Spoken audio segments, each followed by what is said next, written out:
मूळ शब्दांच्या छटा किती शब्दी उमटती, मूळ शब्दांच्या छटा किती शब्दी उमटती. शब्द संग्रह वाढतो, अर्थ प्रवाही बनतो.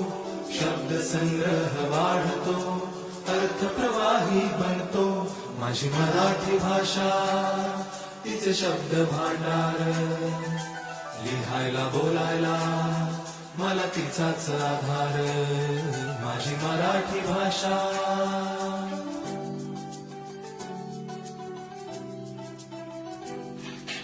प्रेम प्रेमळ प्रेम सुख सुखकर सुखमय. साहित्य साहित्यिक आकर्षण आकर्षक.